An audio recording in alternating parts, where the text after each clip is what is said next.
Ivadika tanteraka ho any amin'ny lafiny fanabeazana indray kosa isika amin'ny fahasiviny volana febroary izao no fidirana manaraka amin'ny sekoly ambony UPRIM na Université privée de Madagascar. Ampatsahivin-dramatoa Nadia Randrianasoa, sekretera jeneralin'ny sekoly atao anatin'ity fanadihadiana ity ireo sampam-piofanana izay atolotry ny sekoly. Raha amin'izao fotoana izao zany dia manomana ny rentrée deuxième vague zany zahay eto amin'ny Université privée de Madagascar UPRIM, rentrée deuxième vague satria tamin'ny mois de novembre lasa teo zany zay no napiditra ny mpianatra première vague dia amin'izao fotoana izao zany mampiditra an'ireo mpianatra deuxième vague. Ity rentrée deuxième vague ity moa zany dia tena nataony UPRIM mihitsy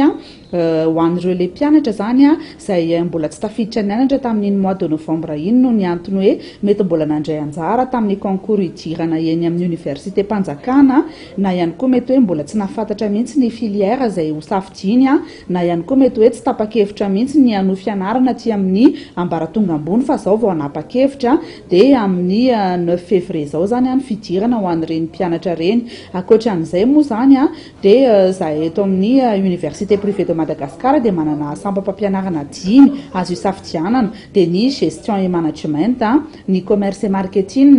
ny filière droit, ny filière communication ary farany moa zany dia ny filière paramédicaux izay filière vao nosokafan'ny UPRIM herintaona lasa zay ary andraisana mpianatra première année sy deuxième année izy io amin'izao fotoana izao. Ireo le filière izay voalazako teo ambony ireo kosa dia andraisanay mpianatra première année ka ho an'ny mpianatra première année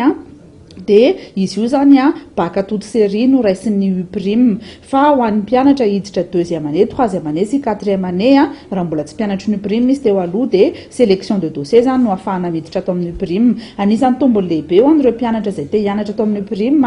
voalohany indrindra aloha zany dia ny fananany UPRIM ity complexe universitaire izay anisan'ny tena manara-penitra sady tsara avokoa ny fitaovana rehetra izay ampiasainao anatiny ary eo ihany koa ny tena zava-dehibe dia ny lanjan'ny diplôma eo anivon'ny fanjakana zany izay na ny DTS bac plus 2 na ny licence bac plus 3 na ny master 1 bac plus 4 zany dia efa reconnu amin'ny fonction publique avokoa ary farany zany dia mampiavaka ny UPRIM foana ny